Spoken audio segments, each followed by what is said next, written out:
I'm okay. I'm fine. Kincana. Kincana. Teng neng neng neng neng.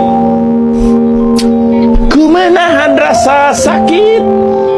Rasa sakit. Few moments later.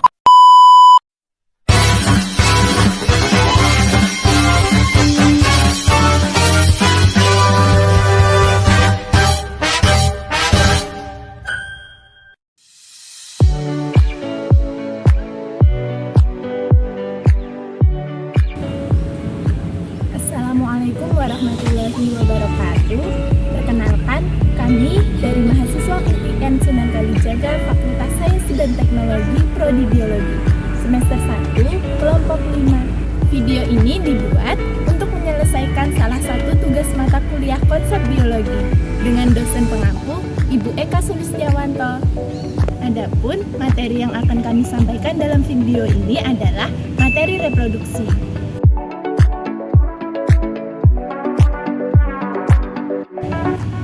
Ada dua garis besar yang akan kami sampaikan, yaitu reproduksi seksual dan reproduksi aseksual. Namun, sebelum kita masuk ke pembahasan lebih lanjut, izinkan kami untuk memperkenalkan diri kami.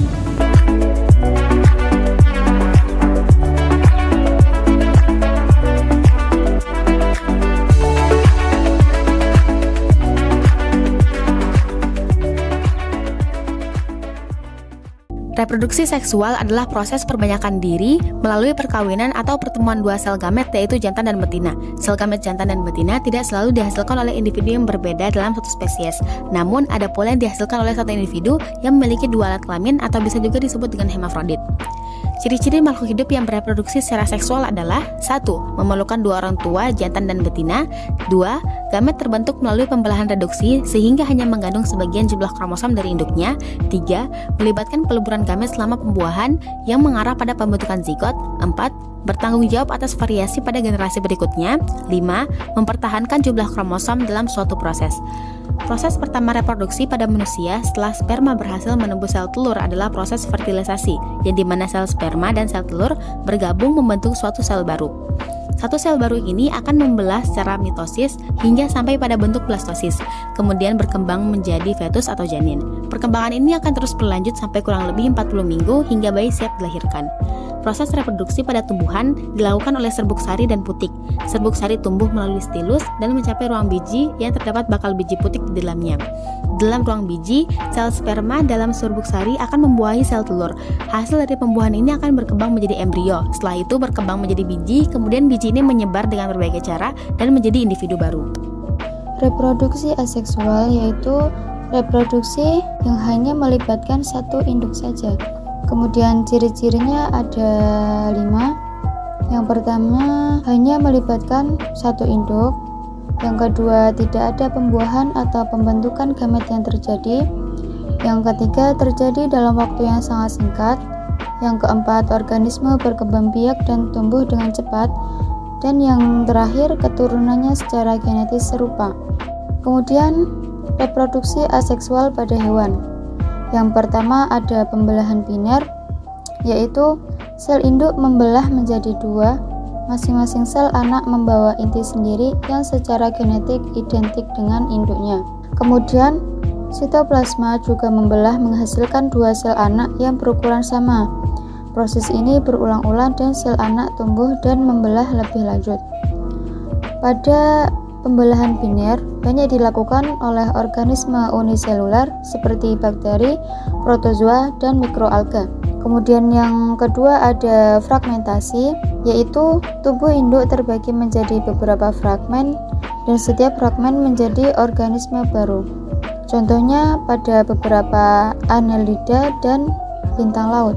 Kemudian regenerasi, yaitu kekuatan menumbuhkan organisme baru dari bagian tubuh yang hilang. Misalnya, ketika seekor kadal kehilangan ekornya, maka ekor baru akan tumbuh. Hal ini karena sel-sel khusus yang ada dalam organisme dapat berdiferensiasi dan tumbuh menjadi individu baru. Organisme seperti hidra dan planaria menunjukkan regenerasi. Lalu tunas. Tunas adalah proses menghasilkan individu melalui tunas yang berkembang pada tubuh induk. Hidra adalah organisme yang berkembang biak dengan cara bertunas. Ikan tuna memperoleh nutrisi reproduksi dan perlindungan dari organisme induk dan terlepas setelah tumbuh dewasa. Kemudian reproduksi aseksual pada tumbuhan. Sama halnya seperti reproduksi aseksual pada hewan, reproduksi ini dilakukan dengan menumbuhkan tunas sebagai bakal individu baru. Tunas dapat tumbuh melalui pangkal batang, akar, dan daun.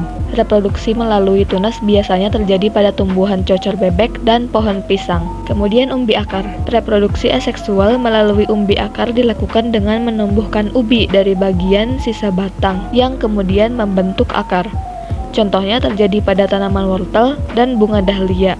Umbi batang mirip dengan umbi akar, sama-sama menghasilkan individu baru dengan menumbuhkan umbi dari sisa batang. Namun, batang ini perlu masuk ke dalam tanah untuk menyimpan cadangan makanan. Contohnya terjadi pada tumbuhan talas, ubi jalar, dan kentang. Umbi lapis. Reproduksi ini terjadi pada tumbuhan dengan daun berlapis yang kemudian membentuk umbi atau bakal tumbuhan baru. Contohnya terjadi pada keluarga bawang seperti bawang merah, bawang putih, bawang bombay, hingga bunga tulip. Geragi. Reproduksi yang dilakukan dengan menumbuhkan batang baru secara mendatar di permukaan tanah. Contohnya terjadi pada tumbuhan semanggi dan arbei. Akar tinggal. Reproduksi ini dilakukan dengan batang yang tertanam di tanah, lalu tumbuh akar secara mendatar di dalam tanah, atau biasa disebut dengan rizoma. Contohnya terjadi pada tumbuhan rempah-rempah seperti jahe, kencur, kunyit, lengkuas, hingga temulawak. Spora. Reproduksi ini dilakukan dengan membentuk biji kecil di bagian bawah daun. Contohnya terjadi pada tumbuhan paku untuk berkembang biak. Membelah diri. Reproduksi ini dilakukan dengan membelah sel yang dimiliki. Contohnya terjadi pada tumbuhan tingkat rendah yaitu ganggang.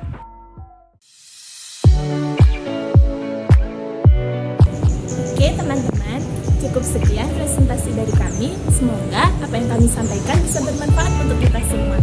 Sebelumnya izinkan saya untuk berpantun. Biru laut seperti kolam, ikan paus pandai menyelam. Dari kelubuk hati yang paling dalam, saya tutup presentasi dengan salam. Assalamualaikum warahmatullahi wabarakatuh.